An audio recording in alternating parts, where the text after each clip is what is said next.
All right, so this is Balli, I am Manreet, and we're going to be in conversation about her books, starting with erotic stories for Punjabi widows. As I tell Balli, what a title. So we will keep 5 minutes for Q&A later, but I think we're going to dive right in because the time is limited. So Balli, for those who may not have read the novel, I'm sure a small minority here, could you give us some context and how you chose the title? Okay.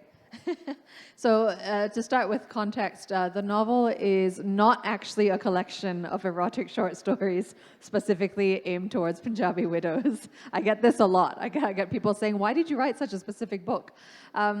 It's actually a novel about a young woman who has graduated university and doesn't really know what she wants to do in her life. So she starts teaching English classes at a community center for Punjabi women in London. The young woman herself, Nikki, is also Punjabi, born and raised in England. And what starts off as a literacy class evolves quite quickly into an erotic storytelling class. These women, have found each other and they've decided that they want to talk about things that they haven't been able to talk about before because it's a safe space to do that. And as they kind of as these stories get more and more popular and go a bit out of their control, they have to hide them from certain members of the community who don't want them to share these stories. And they also start investigating other wrongs in the community because they become emboldened to speak about things that they haven't been able to speak about before. So that's the story in a nutshell without giving too much away. I came up with the title as soon as I came up with the concept of the novel, which has never happened to me before. Usually I spend a lot of time trying to think of the perfect title, but I remember thinking, what if a group of Punjabi widows wrote erotic stories and shared them, and then I went, erotic stories for Punjabi widows. that is the book that I'm going to write. So that hasn't happened since with my titles. Well, you got lucky with that one, didn't you? So just as Balli said, the novel is quite a genre bender. Like, you could come in expecting that these are erotic stories, but it's so much more. There is obviously patriarchy that we are dealing with. There is relationships amongst women, sorority and otherwise. There is also the element of some kind of communal politics happening in the background. So for a writer to have all these themes, working in tandem, which you do so well with erotic stories, is there a process that you had in mind, or are you both, by the seat of your pants, like you just write and see where the narrative takes you? So talk to us about that a bit. It's a little bit of both. Like, I do quite a bit of planning for my novels in that I like to kind of have a sense of where I'd like things to go. Not necessarily what happens, that I kind of leave it up to the narrative as it unfolds, but what I want for each character, or where I want everybody to end up emotionally and also sometimes physically in place in the novel. So that part of although it started off as this a smaller idea of just having this class, I realized that once I created these characters, they were becoming, these very liberated, emboldened women, and they were living in a context where they had to be silent about so many things, not just sexuality. They also had to be silent about domestic violence, honor-based violence, all these things that the community doesn't want them to talk about, and the wider society in England doesn't know much about either. So then I realized, well, these are bold women. These are women who have found their voices. They're not just going to stop at telling stories about what happens in the bedroom, or sharing fantasies. They're going to also aspire for more freedom and more justice. And so that's where that sort of the murder mystery element of the story came in, and other sort of conflicts started to arise. So I guess they arise from the characters kind of revealing themselves to you as you make them. Yeah, so for those of you who have read the stories, there is a sort of mystery angle which comes in towards the end. Now, I have a question which maybe some of you know. Well, we've read about the fact that it's going to be made into a movie or a TV series, and you are consulting. So please tell us what's happening with that. Yeah, going to be made is a very fraught term because the rights have been I've sold the rights to the book. I've sold screen rights. I sold them years ago, and then things were production or things were starting to happen, and then COVID happened, and things took a back seat. There was a script that I consulted on, and I liked some aspects of it, but felt that it could be a lot more authentic and a lot truer to the place. I think that, to me, that's very important, that the script, the story doesn't pander to an outsider's view of what Indian women are like or what Punjabi women in London are like. I really wanted to make sure that someone who lives there, who has lived in those circumstances, feels like, yeah, that's my story. So yeah, still working on it though. It's still going. It's just going very slowly. Good luck going forward with that. So the novel is set in Southall, which is probably one of the largest, certainly Indian diaspora, certainly Punjabi, Sikh diaspora. And I love how rooted it is in that sense of place. And also the characters, you introduce a sort of militant watch guard element, somebody who watches over women's morality and sexuality called the Brotherhood, right? Yeah. So were you deliberate in your choice for that you wanted to bring that angle? Because I'm a Sikh myself, and I know how in patriarchy women's voices are silenced. There are many issues that women in general across the world don't talk about, and I think what you do so boldly and so well is not just women's sexuality, as you said, the issues of domestic violence. So really, this is a two-part question. One, that sense of rootedness, like, have you spent time there? How did you get to know them? What was the research? And two, was there a pushback from the community?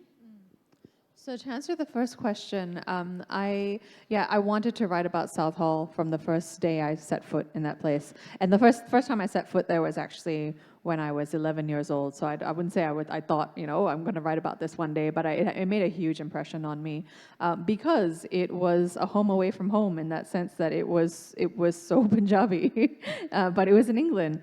You can pay for a beer at the pub in Southall with rupees. Like that's the example I always use to tell people, to show people just how much immigrants have kind of, I suppose, embraced this community and really, set down really, really strong roots in a place outside of their home and really made a home out of it and almost replicated the home that they left behind. But sometimes also fossilize some of their values from 50 years ago, from when they migrated a very long time ago. So like whereas India has, progressed and modernized in so many ways, there's this really kind of provincial mindset that exists in a place like Southall where, people are kind of frozen in time. So that was very interesting to me back when I was a kid. And then when I was in my early 20s, I lived in England for a year on a writing fellowship. And we had family friends who lived in Southall. So I spent a lot of time there because I was friends with their daughter. And that to me was fascinating as well, like being a young person, being a young westernized person, as my friend was, the way that we kind of lived this double life, like we would go out to a nightclub and then we'd come back and like pretend that we were, I don't know, somewhere else doing something more religious or whatever. And I just found that so interesting that there had to be this double life. What I felt every time I went to Southall, it was two conflicting feelings. Every time I went there, I would start off feeling like, this is home. This is so nice. Like, the aunties all like speak to me in Punjabi and like the food, everything is so familiar. And then like a day later, I'd be like, okay, this is very familiar. I don't like this. This is like home. I want to get away from here. Like it's too familiar. Everyone knows my name. Like, so there was a real kind of double-edged sword, I think. And I think that's what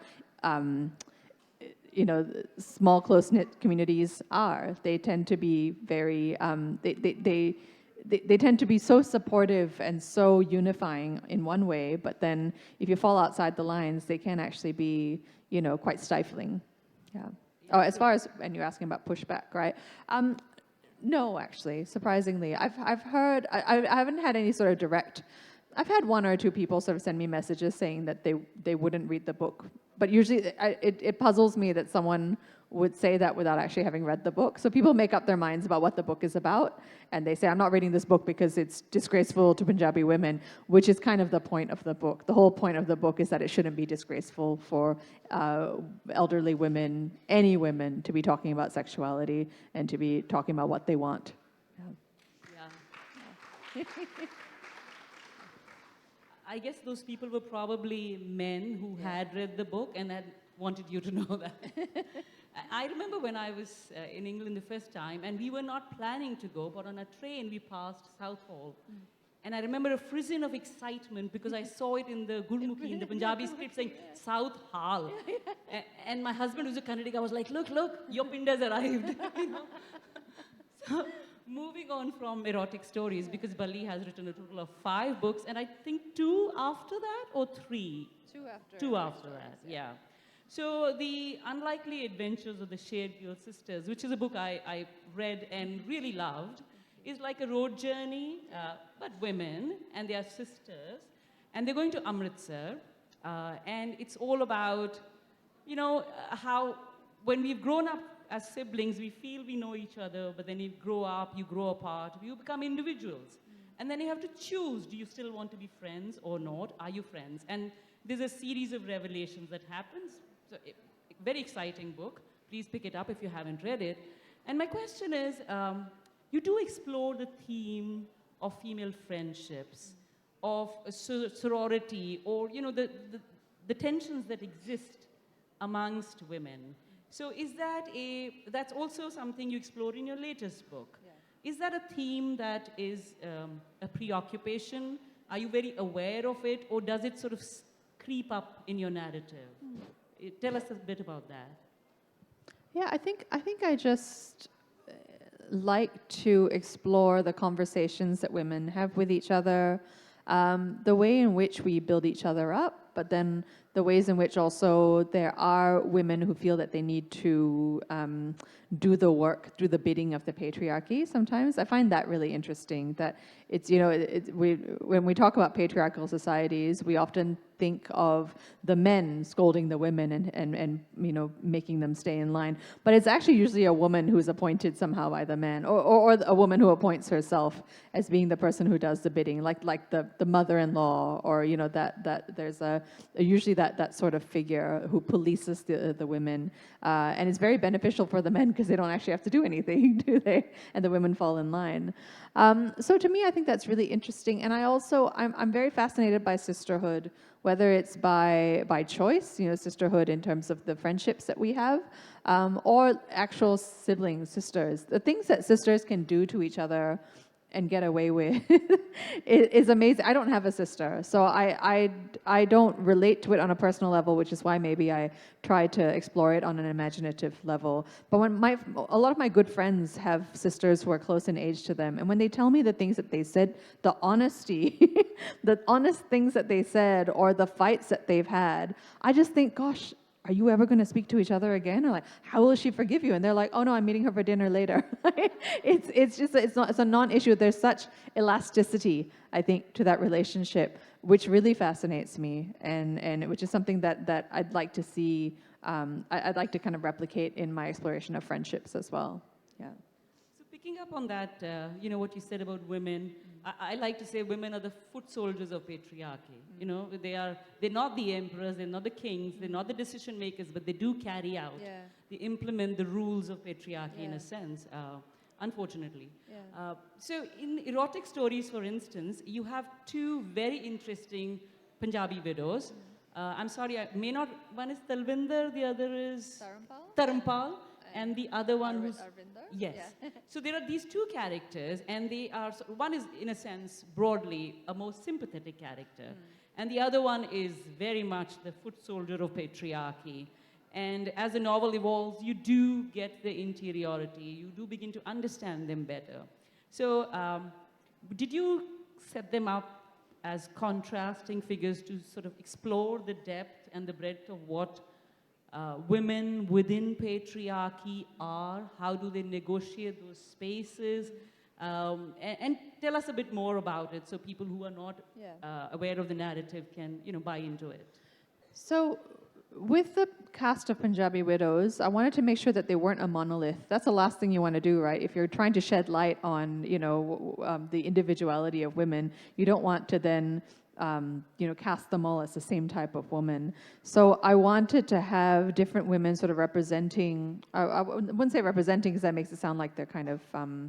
Their statues or something. I wanted different women to reveal, I suppose, the very many ways in which living in a male-dominated society, living as immigrants, living as mothers, living as daughters and sisters, how all of those things affect different women depending on the context that they're in, depending on their motives as well, and whatever circumstances sort of lead them towards, for example, like Tarampal, she's quite cunning. We find out that she's been involved in some quite nefarious activities within the community and that she polices other women. She does that from the beginning. And then Arvinder is this other character who had to, really play the supportive role to her husband and really had to swallow a lot of gossip, about her and her family. And then, now that her husband's gone, she's like, finally, I can do my own thing now. I can be liberated. Whereas her daughter is more prudish, right? So there are all these different kind of dimensions to women that I just wanted to explore. I didn't set up anyone to be diametrically opposed to anybody else, because I think that when you do that intentionally, it becomes very obvious that you're trying to kind of create contrast. I just kind of made them up and then I threw them into a room and I thought, here, let the fireworks begin, essentially. The chaos ensue. The chaos ensue, yeah. So I'll move on to a question about sort of writing and writing process, because I'm assuming there are some writers in the audience, and it's always nice to hear from a published writer how they work.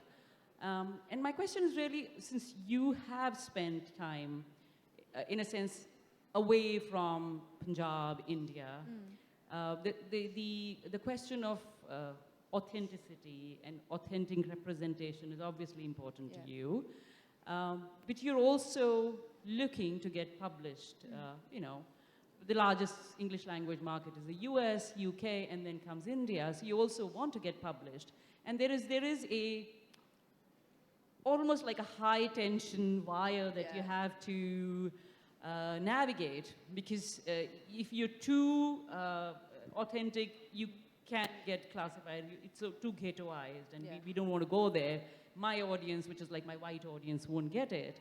And if you do the other side, then you're kind of slipping into the stereotypes and cliches, which you don't want to do either. So tell us a bit about how have you had to navigate that, for instance, or you just got lucky and didn't need to, like you found a right, sympathetic agent, publisher, etc. How do you navigate that terrain, like that minefield? So if it's a balance between going authentic and going towards the stereotypes, I always veer towards the authentic, even if it's too authentic. Like I always go towards that, using whatever words I want to, and hope that the agent or editor is, like you said, more sympathetic and willing to kind of build that bridge. Because when I think about the fact that the books that we grew up with were set in the West, we had to figure out, like, I don't know, where Michigan was or what a crumpet is or whatever it is, right? And how we figured that out, we didn't look it up in a dictionary. We didn't stop reading and look it up in a dictionary. It just became part of our lexicon because it was contextualized somehow. And usually not intentionally. It wasn't intentionally contextualized for us. So my kind of compromise is that I will contextualize a little bit, not enough to break the pace of the story, though. So I think also that publishing has evolved quite a bit. Publishing has become much more embracing of diverse writing and diverse points of view. And you'll have, I mean, it's quite outdated now to tell an author to include footnotes or any sort of explanation. The few editorial notes that I get, that are like, what is this? I think there's where I have a choice. I could kind of spell it out, or I could just kind of you know, describe or mention it again somewhere else in the chapter. So someone goes, "Oh, okay, I think maybe that's a bag." So it's just referring to something, you know, or mention the way that the character is using that thing, or put it in a context that is you know appropriate for someone who's reading who knows that language and someone who doesn't understand it at all. But yeah, that's something I do very consciously because I don't like to cater, I don't like to pander to anyone, and I think we're moving towards, and I think we're already in a world of publishing where we don't have to pander anymore. More power to you, and I wish all of publishing would embrace that, because at least in the US I still come across books by South Asian writers and you will have a glossary, and it's like, I remember when I first read Mark Twain, I thought, is this English? Is this how Americans speak English? Because I couldn't make sense of any of it. But, when you are 12, you kind of stick with the text, and then it starts to reveal itself, which is what the joy of it is. I read a book by an Indian American writer that was like, her mother was making rotis, a flatbread eaten in Indian homes. And I was like, just say roti. Like, the mother was making them in the kitchen. She, put 2 down on the plate and said, have some with some dal. A reader can figure it out. She's not talking about cars or, whatever it is. It's probably a food, and that's maybe all you need. Yeah, absolutely. I have seen roti, that definition, and then puri, which is puffed and fried. Yeah, go for it. If you could only have, in the magazines, you open it and the fragrance wafts of perfumes. Imagine you could have a puri fragrance. That's the next thing. Yeah. We'll get there. Okay, one last question before we head to the Q&A, which is, Erotic Stories was picked up by Reese Witherspoon, and I think she's doing a wonderful job with sort of highlighting women's stories.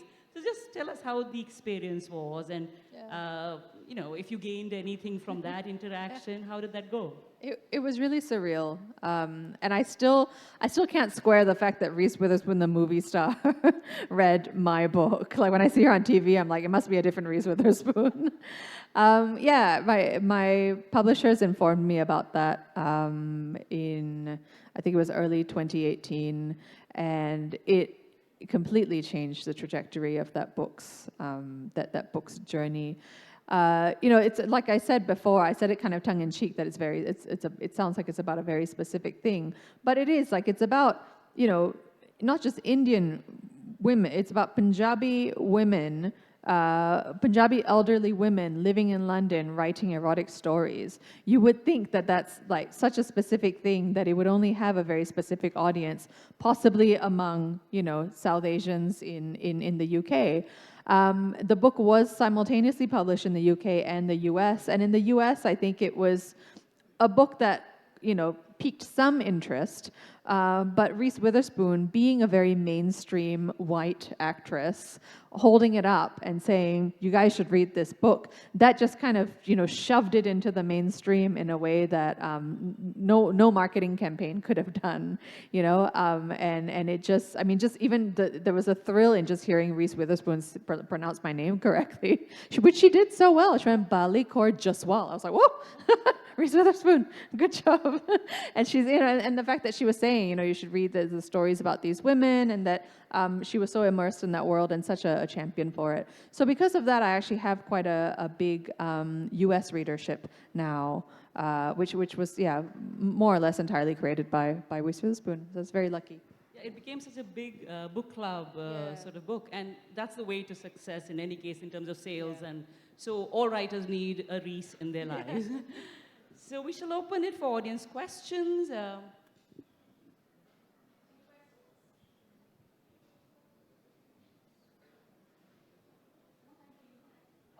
lovely. We can talk more, and if you do have any questions, please, let us know. Do you want to tell us about your latest book? Sure. Because the premise is so interesting. Yeah, sure. So my latest novel is called Now You See Us.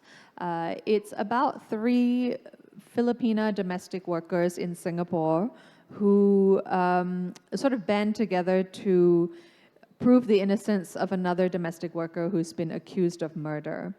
It's been billed as a murder mystery, but I'm afraid that some people might be disappointed because it's not a thriller exactly. It's not an edge of your seat kind of thing, but it explores the sort of the other world of women in Singapore, that you know, that very huge population in Singapore that upon whom our wealth kind of depends. You know, the women who work in our homes, the women who are meant to stay quiet, the women for whom they're completely different rules institutionally and also socially. So I wanted to really kind of pull the curtain back, especially because there was such excitement about Singapore with Crazy Rich Asians, and such excitement about it being this very wealthy, very sophisticated place. I think there's some truth to that, but I also think that we build a lot of that wealth and sophistication or whatever it is on the backs of cheap migrant labor, and that story needed to be told. And I'm sure it has a lot of resonances in India, for instance, where all of us are familiar with, you know, cheap labor, mostly migrant, which helps us raise our families, our children, support our families, and, you know, live the lives that we do. So I'm so glad you've done that with this book, and I look forward to reading it.